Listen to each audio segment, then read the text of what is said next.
E sobre a origem da matemática, existe algum detentor desse título? Nossa, não tem. Tem, assim, um marco muito grande para a história da matemática, em 300 a.C., de uma pessoa que se propôs a registrar e organizar o que já tinha sido feito na época. Então, esse livro chama Os Elementos, de Euclides. Uhum. O que está escrito ali não é dele, tá? Não foi o Euclides que fez tudo aquilo, mas o Euclides é responsável por reunir todas essas coletâneas de conhecimento e organizar elas dentro de um livro. Não um livro não, na época foram 13 livros, assim. E imagina, 300 anos antes de Cristo já sabia um tanto de matemática ali. Esse é o segundo livro mais traduzido e publicado depois da Bíblia.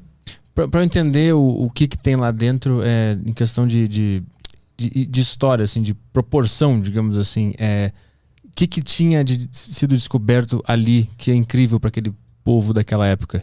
Muita geometria, assim. A matemática era muito vista como algo, ou eram números, ou era geometria. E aí tinha tanto o que eles viam como número em movimento, que isso daí ia ser levado para música, por exemplo. Então, quando a gente tem um número estático, vai ser a aritmética. Vai ser tudo que a gente sabe contar, somar, dividir. Esses são os números estáticos. Mas a partir do momento que o número anda em movimento, isso daí eles vão chamar de música. O que é andar em movimento? Movimento dos números. Então, quando todo mundo fala assim, música tem muita matemática, sabe? Quando tem essas falas assim, os gregos viam o número em movimento como... Eles chamavam isso de música, eles não chamavam mais de matemática.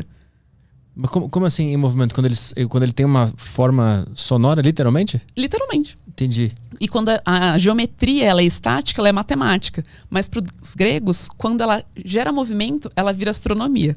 Então, tudo que eles vão estudar que tem formas e tem movimento são os astros. A gente vai ver planeta, estrela, galáxia e tudo mais. A história da música está diretamente ligada com a história da matemática? Sim. Sim, Pitágoras tem muita... Pitágoras não foi uma pessoa, né? A gente fala muito do teorema de Pitágoras. Era uma escola, né? Quase uma seita. Por que era quase uma seita? Porque tinha aquele limiar com a religião, o batismo, né? Os costumes dentro daquele ambiente, entendeu? Então era quase uma seita mesmo. E aí, as descobertas que aquele grupo fazia era da escola pitagórica. Mas a gente vem chamar depois de o Teorema de Pitágoras, que era essa escola. Mas aí a gente, sei lá, no imaginário eu acho que as pessoas associaram isso a uma pessoa. Mas era um grupo de pessoas, real oficial. E tudo isso que... de número parado, número em movimento, isso daí é o Trivium, que é basicamente a primeira organização de currículo de algo a ser estudado do Ocidente. É daí que parte o currículo, primeiros estudos de currículo, do que estuda, do que faz, é tudo dali, assim. Mas como é que é essa escola pitagórica que se fala? Como é que eles se relacionam com a música? Então, muito sobre partitura, sobre como é que...